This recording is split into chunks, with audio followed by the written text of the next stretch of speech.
نحمده ونصلي على رسوله الكريم أما بعد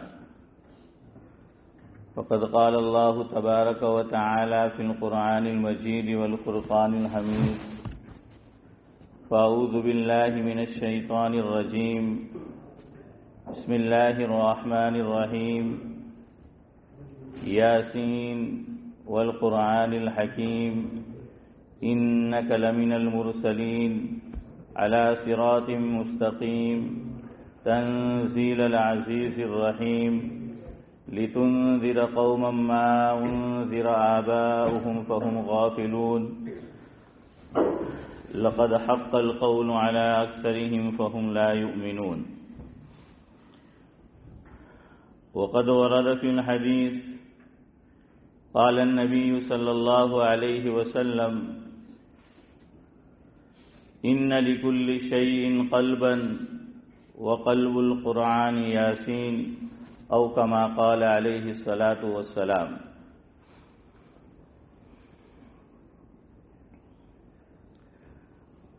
بزرگان محترم،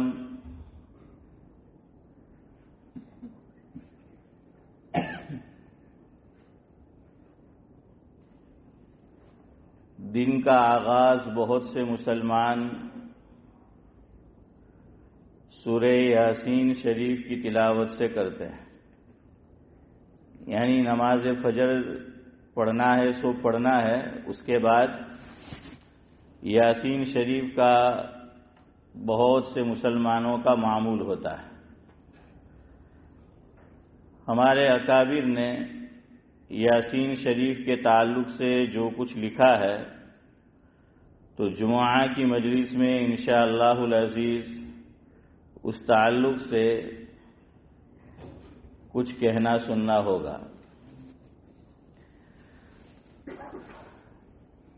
یاسین شریف علماء نے یہ لکھا کہ اللہ کے نبی صلی اللہ علیہ وسلم کا نام تو ہے ہی، لیکن قرآن کریم میں جو یاسین شریف ہے اور پہلا اس کا جو لفظ ہے یاسین، تو میں اور آپ دیکھیں گے تو وہ اس طرح لکھا ہوا ہوگا کہ یا اس کے اوپر کھڑا زبر، پھر سین اور بڑا مد، وہ جو نشانی ہوتی ہے مد کی، تو اس طرح وہ لکھا ہوا ہوتا ہے۔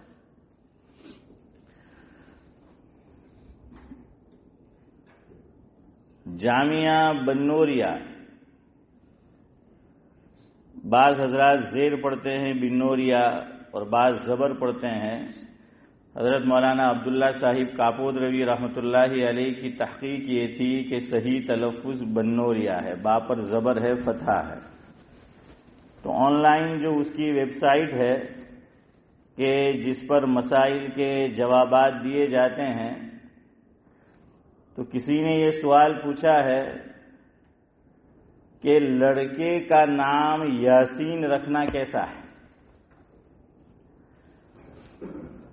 تو جواب میں جو لکھا اس کا مفہوم اور خلاصہ یہ ہے کہ جس طرح قرآن کریم کے اندر یاسین لکھا ہوا ہے، جو ابھی میں نے بتایا کس طرح لکھا ہے، تو فرمایا کہ ایک احتمال یہ ہے کہ وہ اللہ تبارک و تعالی کا اسم گرامی ہے۔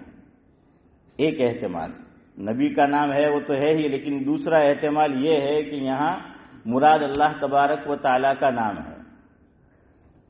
جو اصل بات بتانی وہ یہ ہے، بعد میں وہ یہ لکھتے ہیں کہ اگر کوئی اپنے بچے کا نام رکھنا چاہے تو رکھ سکتا ہے، لیکن جب اس کو لکھے گا، تحریر میں لائے گا، تو اس کو لکھنا ہوگا یا الف سین یا اور نون۔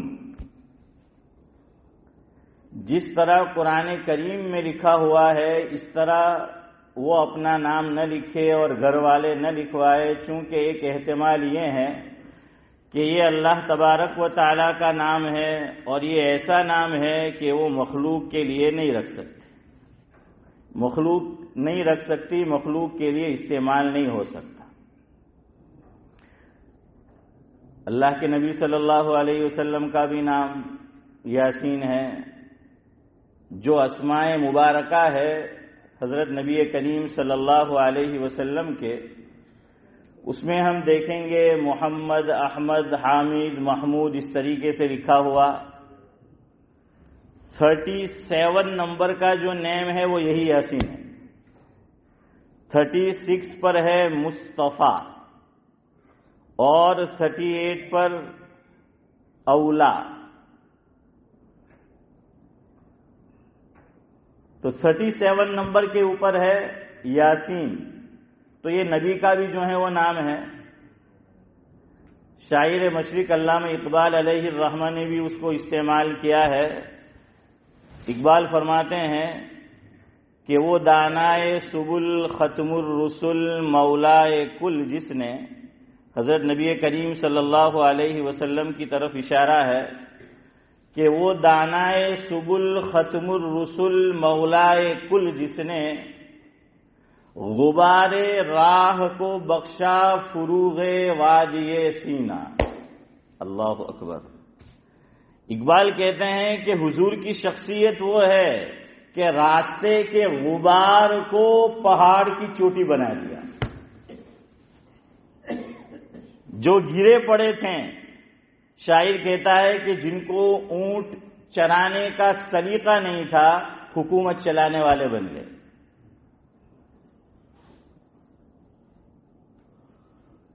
شاعر کہتا ہے بات کیا تھی جو نہ قیصر و کسریٰ سے دبے، بات کیا تھی جو نہ قیصر و کسریٰ سے دبے، چند اونٹوں کے چرانے والے، جن کو ہوتا تھا کافور پہ نمک کا دھوکہ، بن گئے دنیا کی تقدیر بدلنے والے۔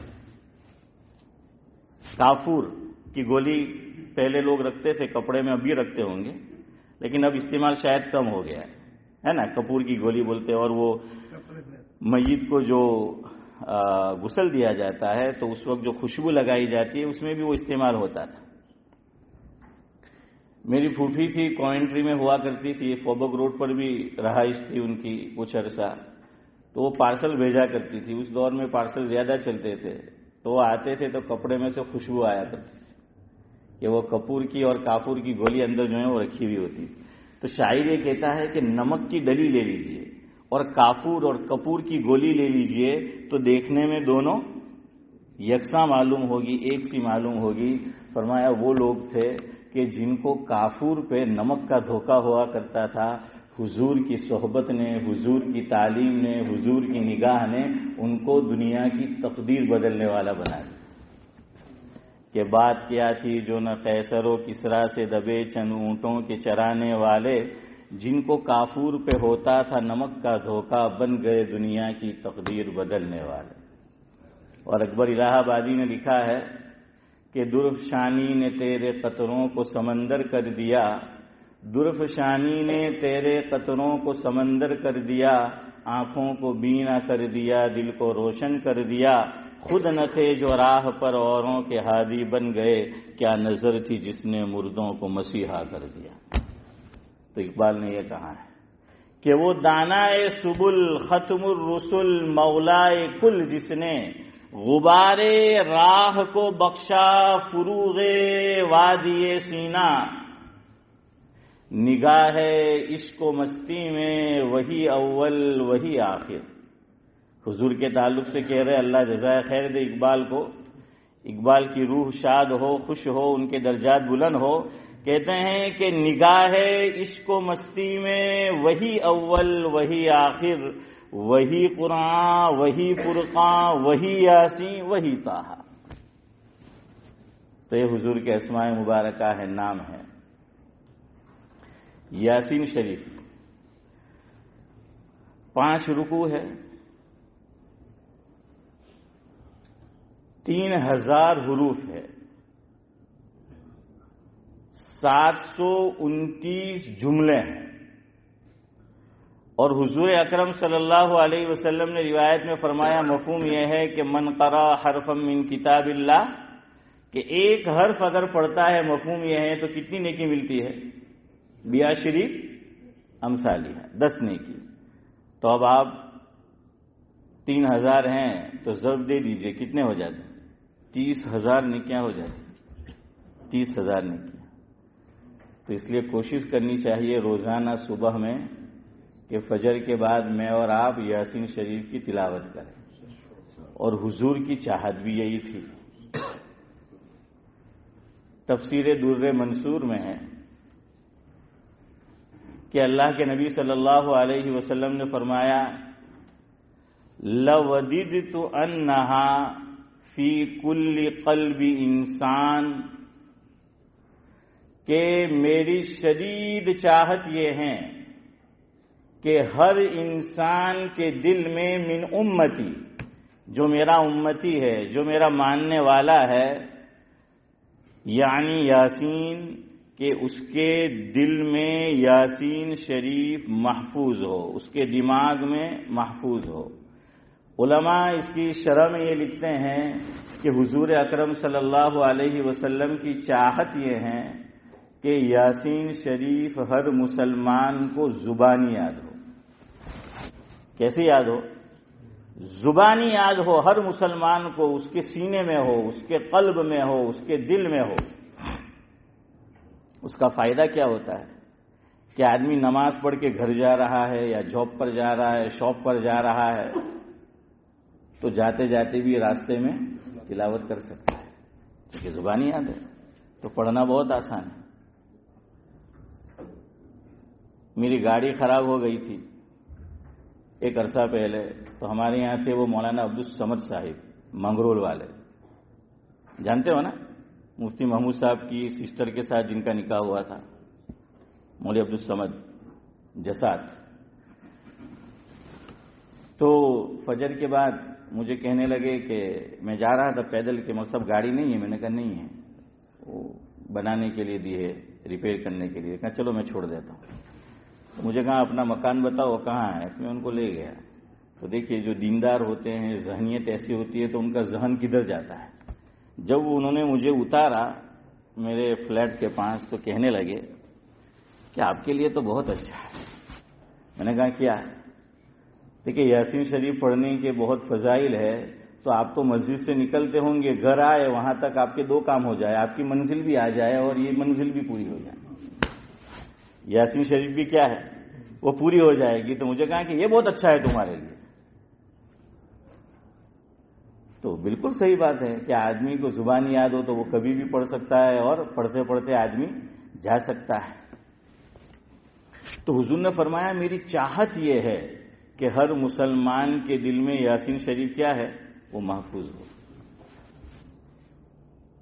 طبرانی کی روایت ہے جس کا مفہوم یہ ہے، اللہ کے نبی صلی اللہ علیہ وسلم نے فرمایا کہ من قرأ یاسین فی صدر النہار قضیت حوائجہ، او کما قال علیہ الصلاۃ والسلام، فرمایا کہ جو مسلمان، مفہوم ہے، دن کے اول حصے میں یاسین شریف کی تلاوت کر لیتا ہے، اللہ تبارک و تعالی دن بھر کے جو اس کے کام ہیں اس میں اس کی مدد فرماتے ہیں،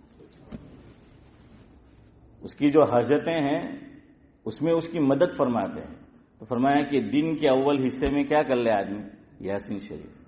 جو دیندار گھرانے ہیں ان میں مکتب میں استاد جی سکھائیں گے اس کی راہ بھی نہیں دیکھتے، ایک آیت الکرسی سکھاتے ہیں بچوں کو اور دوسری یاسین شریف، کہ اس کو زبانی یاد رکھنا۔ استاد جی تو سکھائیں گے، وہ سکھاتے ہیں مدرسے میں، لیکن جو دیندار گھرانے ہیں تو اس میں کہ آیت الکرسی یاد ہونی چاہیے اور یاسین شریف یہ زبانی یاد ہونی چاہیے۔ تو یہاں جتنے حضرات بیٹھے ہیں حضور کی اس خواہش پر عمل کرنے کی کوشش کرے کہ زبانی یاد ہے تو فبیہا نور علی نور، اور اگر یاد نہیں ہے تو آدمی روزانہ تھوڑا تھوڑا، ایک دم سے بھی اپنے اوپر بوجھ نہ ڈالے، پریشر، کہ پھر 2-4 دن۔ ہمارا کیا ہے کہ بعض لوگ جذبات میں آ جاتے ہیں کہ ہاں سنا ہے چلو، اب اس کے پیچھے پڑھتے ہیں، ایسے پڑھتے ہیں کہ دوسری چیزوں کی طرف توجہ نہیں، اور پھر اس سے بدکتے ہیں تو ایسے بدکتے ہیں کہ اس طرف توجہ نہیں۔ تو تھوڑا تھوڑا آدمی جتنا اس کے پاس وقت ہو، کیا ہے 3 جملے 5 جملے 1 آیت 2 آیت اگر یاد نہیں ہے تو دھیرے دھیرے دھیرے دھیرے تھوڑا تھوڑا کر کے کیا کرے، یاسین شریف کو یاد کرنے کی کوشش کریں۔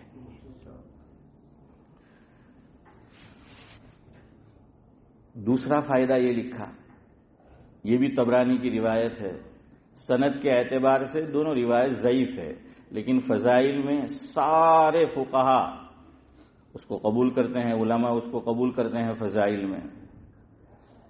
تو اللہ کے نبی صلی اللہ علیہ وسلم نے فرمایا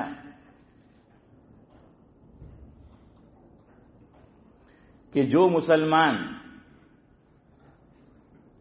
روزانہ کل لیلہ، کل لیل جو ہے وہ لفظ ہیں کہ ہر روز، ہر رات کو یاسین شریف کی کیا کرتا ہے؟ تلاوت کرتا ہے۔ من قرأ یاسین کل لیلۃ ثم مات شہید او کما قال علیہ الصلاۃ والسلام۔ حضور نے فرمایا کہ جو مسلمان روزانہ رات کو پابندی سے یاسین شریف کی تلاوت کرتا ہے، اگر اس کی موت بستر پر بھی آتی ہے، اللہ تبارک و تعالی اس کو شہادت کے مرتبے پر فائز کرے گی۔ حضرت مفتی سعید احمد صاحب پالنپوری رحمۃ اللہ علیہ یہ فرماتے تھے، مفہوم یہ ہے، آپ نے بھی سنا ہوگا کہ یہ جتنے فضائل ہے روایتوں میں جو بیان کیے گئے تو اس کے لیے پابندی شرط ہے۔ یہ حضرت کی رائے تھی۔ حضرت فرماتے تھے کہ اس کے لیے پابندی شرط ہے، یعنی کہ کبھی جی چاہا پڑھ لیا اور کبھی بھول گئے، کبھی نہیں پڑھا، کہ یہ جتنے فضائل ہے، جتنی روایات ہے، تو حضرت نے فرمایا کہ اس کے لیے کیا شرط ہے؟ پابندی جو ہے وہ شرط ہے۔ تو پابندی کے ساتھ ہر رات میں اگر ہم یاسین شریف کی تلاوت کریں گے، اگر موت بستر پر بھی آئی تو اسے شہادت کا مرتبہ وہ نصیب ہوگا۔ تو دیکھیں موت کا کیا بھروسہ ہے، کیا بستر اور کیا ہوائی جہاز ہیں اور کیا بحری جہاز۔ ہمارے سعد اللہ صاحب، ان کے والد وہ مجھے بتا رہے تھے، ان کا بحری جہاز، اس میں سوار تھے، سمندری جہاز، اس میں انتقال ہو گیا اور ناش کو سمندر کے حوالے کر دینا پڑا۔ ہمارے بزرگوں میں ماضی قریب کے حضرت مولانا وسیع اللہ صاحب الہ آبادی رحمۃ اللہ علیہ، حضرت بھی جا رہے تھے کعبۃ اللہ مکہ مکرمہ، جدے کے قریب جدہ کے، حضرت کا انتقال ہو گیا جہاز کے اندر، بحری جہاز میں، اور کسی وجہ سے وقت پہ رابطہ نہیں ہو سکا تو حضرت کی ناش کو پھر سمندر کے اندر کیا کر دینا پڑا؟ اتار دینا پڑا، سمندر کے حوالے کر دیا۔ اور حضرت کو مولانا علی میاں صاحب ندوی رحمۃ اللہ علیہ فرماتے تھے کہ اشارہ ہو گیا تھا، کیونکہ حضرت انتقال سے چند دن پہلے یہ شعر گنگناتے تھے، پھول کیا ڈالو گے تم تربت پہ میری، پھول کیا ڈالو گے تم تربت پہ میری، خاک بھی تو تم سے نہ ڈالی جائے گی۔ مسلمان کا انتقال ہوتا ہے تو 3 لب بھر کے ہم ڈالتے ہیں نا، مٹھی بھر کے، منہا خلقناکم وفیہا نعیدکم ومنہا نخرجکم تارۃ اخری، تو خاک کو اٹھاتے ہیں، مٹی کو جو ہے وہ اٹھاتے ہیں۔ تو حضرت فرماتے تھے اس وقت کسی کی سمجھ میں نہیں آیا کہ حضرت کیوں بار بار اس شعر کا ورد کرتے ہیں۔ پھر جب انتقال ہوا تو حضرت مولانا علی میاں صاحب ندوی رحمۃ اللہ نے فرمایا کہ اچھا بڑے میاں یہ کہنا چاہتے ہیں، کیونکہ کسی کو خاک ڈالنے کی، مٹی ڈالنے کی نوبت آئی نہیں، ناش کو کہاں اتار دینا پڑا؟ سمندر کے حوالے کر دینا پڑا، پانی کے حوالے کر دینا پڑا، نیچے جو ہے وہ اتار دیا گیا۔ تو حضرت یہ گنگناتے رہتے تھے کہ پھول کیا ڈالو گے تم تربت پہ میری، خاک بھی تو تم سے نہ ڈالی جائے گی۔ بہرحال کل ہوائی جہاز کا حادثہ انڈیا جو ایئر انڈیا ہے، آپ کو پتا چلا ہوگا احمد آباد میں کہ ابھی تو اس نے پرواز شروع کی تھی، اڑان بڑھی تھی، 30 سیکنڈ کہتے ہیں کہ اس نے پرواز کی اور کیا ہو گیا؟ حادثہ پیش آ گیا۔ 242 لوگ کہتے ہیں کہ اس میں سوار تھے، علاوہ ایک آدمی کے سب موت کے منہ میں چلے گئے۔ جنید جمشید کے ساتھ بھی مرحوم یہی حادثہ پیش آیا تھا۔ اس لیے کس کو معلوم کیسے موت آتی ہے؟ تو یاسین شریف پڑھتے رہو، جہاں موت آئے گی اللہ شہادت کا مرتبہ وہ عطا کرے گا۔ وہ چلے گئے۔ ہمارے فاروق بھائی نے مجھے بتایا ابھی کہ مول صاحب ان کی جو گھر والی ہے، ان کے کوئی رشتہ دار ہے کوئنٹری میں رہتے تھے، میاں بیوی اور بچی، وہ بھی موت کے منہ میں چلے گئے، کٹھور کے رہنے والے یہاں کوئنٹری میں، گلوسٹر کے کچھ حضرات تھے، پوری فیملی موت کے منہ میں جو ہے وہ چلی گئی۔ انسان ایک بلبلا ہے پانی کا، شاعر کہتا ہے کہ انسان ایک بلبلا ہے پانی کا، کیا بھروسہ ہے زندگانی کا۔ آگاہ موت سے کوئی بشر نہیں، آگاہ موت سے کوئی بشر نہیں، سامان 100 برس کا ہے اور پل کی خبر نہیں۔ تو ویسا ہی ہوا، اللہ تبارک و تعالی جو صاحب ایمان تھے تو اخروی اعتبار سے ان کو شہادت کے مرتبے پر فائز فرمائے، ان کی بال بال مغفرت فرمائے، پسماندگان کو صبر جمیل و اجر جزیل عطا فرمائے۔ یہاں ایک بات میں نے اس لیے یہ چھیڑی، یاد رکھو، حضور نے روایت میں فرمایا، مفہوم یہ ہے 3 راتیں کسی مسلمان پر ایسی نہیں گزرنی چاہیے کہ اس کا وصیت نامہ اس نے تیار نہ کر رکھا۔ یاد رکھو، اب یہ لوگ چلے گئے، نوجوان تھے، کس نے سوچا تھا؟ اس لیے اپنا وصیت نامہ تیار کر کے رکھو۔ ہم میں سے بہت سو کی امید ہوتے ہیں آئندہ ہفتے، آئندہ مہینے، 2-4 مہینے کے بعد، آئندہ سال۔ اس لیے وصیت نامہ خاص کر کس سے لینا ہے وہ نہیں لکھا تو چلے گا، لیکن کس کو دینا ہے وہ ضرور لکھے جاؤ۔ نہیں دے گا ہمیں کسی نے، ہم چاہے تو معاف بھی کر دیں گے، چاہے تو وہاں وصول کر سکتے اگر اس نے نہیں دیا وارثین کو، لیکن جس کو دینا ہے اگر اس نے مانگا بھی تو آج کا دور ایسا ہے، مجھے ایک صاحب نے سچا واقعہ بتایا کہ یہیں کے رہنے والے تھے، وہ لیسٹر کے، ان کے رشتہ دار ادھر بھی ہے، وہ انڈیا گئے تو حادثے میں انتقال ہو گیا، تو انہوں نے کسی کو قرض دیا تھا، تو اب ان کی فیملی نے ان سے قرضہ مانگا کہ بھائی دیا تھا وہ پیسے لاؤ، تو ان کو معلوم ہے کہ دیا تھا، سب کچھ تھا۔ تو ہم کیا کہتے ہیں، اصل میں پرابلم کیا ہے، ہم لوگ بعض مرتبہ شرماتے ہیں قرض دیتے ہوئے تحریر میں لکھنا ہو کہ سامنے والا ناراض ہو جائے گا، اور وہ کہتا بھی ہے کہ تنے مارا پر وشواس نہیں ملے، میں کہ આજના જમાનામાં માણસને પોતાની જાત પર વિશ્વાસ નહીં તો બીજા પર કાં થયો ہے؟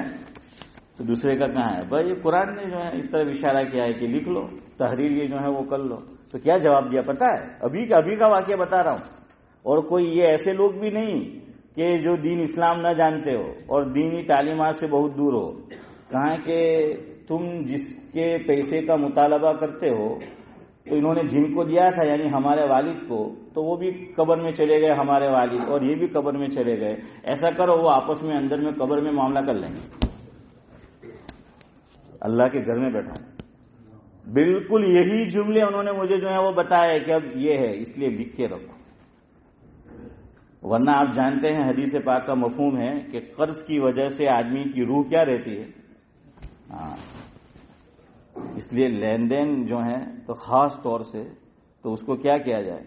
حضرت مفتی شفیع صاحب رحمۃ اللہ علیہ کے تعلق سے شیخ الاسلام حضرت مولانا مفتی محمد تقی عثمانی صاحب دامت برکاتہم العالیہ نے یہ تحریر فرمایا کہ والد مرحوم کا جب آخری وقت تھا، یعنی ان کو یہ محسوس ہو گیا تھا کہ عمر کا ایک حصہ بیت چکا ہے، میں بیمار بھی ہوں، پتہ نہیں کب اللہ تعالیٰ کی طرف سے بلاوا آ جائے، تو کہا کہ کوئی چیز باہر سے آتی تھی، اور باہر سے کا معنی فیملی کے باہر سے نہیں کہ مفتی تقی صاحب کے گھر میں مثال کے طور پر یعنی والد، بلکہ یوں کہنا چاہیے ادب یہ ہے کہ مفتی تقی صاحب والد صاحب کے ساتھ رہ رہے اور بھائی یا بہن کے ساتھ گھر سے کوئی چیز آئی تو کہا کہ والد صاحب فوراً نوٹ کر لیتے تھے کہ یہ تقی کے گھر کا سامان نہیں ہے، یہ باؤل تقی کے گھر کا نہیں ہے، یہ چمچ مفتی تقی صاحب کے گھر کا نہیں ہے، میرے فنا بیٹے کے ہے، فنا جو ہے میری بہو کا ہے، کہ کل میرا انتقال ہو جائے تو گھر والے کہیں یہ نہ سمجھے، اور معمولی چیز ہوتی ہے تو فیملی والے مانگنے میں بھی پھر شرم کرتے ہیں، کیوں وہ شرم نہ کرے تو ہم شرم دلاتے ہیں،